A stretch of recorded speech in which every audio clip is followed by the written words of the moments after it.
นี่คือบริเวณน้ำพุงบ้านตะงอยอำเภอเต่างอยมันนี่น้ำลายได้บ้านตะงอยมันนี่มีน้ำลายได้ตอนเช้ามันนี่พวกข้าปลาตะคำปลาสมพามาเบิ่งพามาชมศาลาริมน้ำพุงบ้านตะงอยแล้วก็เบิ่งน้ำบ้านตะงอยลายได้มันนี่น้ำพุงมันนี่รู้สึกว่าน้ำลายน้ำมากโตนแห้งนั่นได้เสียงน้ำนี่แหละผ่านน้ำล้นบ้านตะงอยเพราะว่าแก่งบ้านตะงอยได้ตะเวนก็เริ่มขึ้นสูงแล้วตอนเช้ามันนั่งคือสะพานบ้านตะงอยนะสะพานบ้านตะงอยอำเภอตะงอยคนตึกกระดุงมีผู้เดียวได้มาตึกกระดุงยืนตึกอยู่มีผู้เดียวมาตึกกระดุงมือตะเวนกำลังจะขึ้นนะตอนเช้ามันน้ำก็แห้งแค่น้ำเป็นอะไรผมแม่น้ำพุงหอมแต่น้ำลายกว่านี้อันนี้น้ำมันกว้างน้ำพุงกว้างมันก็คืออันโบราณประไดจริงๆกันลายนี่น้ำพุงกระตังงอยมันตามมีค่าป่าทำผสมเรื่องจริงผ่านจอมาให้เบิ่งเรื่องน้ำพุงกระตังงอยแล้วก็ยิงรอดยิงจ่าได้ทลายเนี่ยศาลามีระพังทุ่งมาตะงอย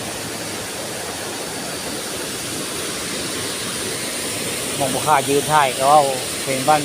น้ำพุงสามัคคีได้มองนี่ทางคุณคือบ้านตะงอย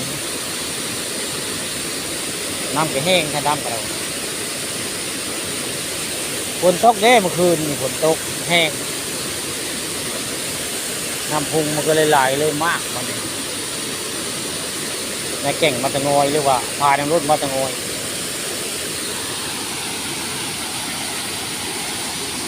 มีคนตึกกระดุมผู้เดียวนะยืนอยู่มียิงตึกกระดุมผู้เดียวเบื้องแรกใช้กระดุมเราคาดตามเบื้องแล้วก็ยิงกระดุมราอยู่นะข้าปารคามผสมมาว่ามาจาเรื่องนั้นน้ำพุงมาตะงอยเรียกว่าแก่งมาตะงอยเนาะตะเวนยังบริห้อนไปเลยนะมันหากระขึ้นตะเวนมันเว้นหากระขึ้นมาเนาะตอนเช้าข้ามาว่ามาจานนี่ได้น้ำกระลายเพราะตะพัวในน้ำนี่ก็ได้ลายก็น้ำขุ่นพร้อมไว้ไงมองนี่มองผ่านร่นบ้านตะงอยน้ำมันบ่ใส่ได้น้ำขุ่นแห้ง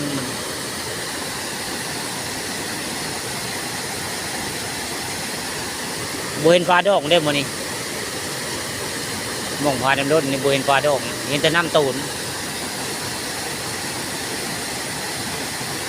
นี่แหละน้ำตกน้ำตูนบ้านตะงอยแหละ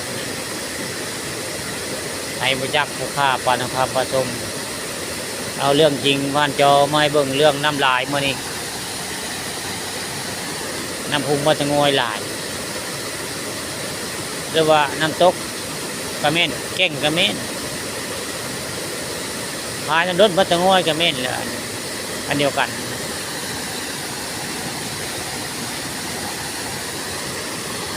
เดี๋ยวก็ไปถ่ายวัดหัวเทียนก็ไปได้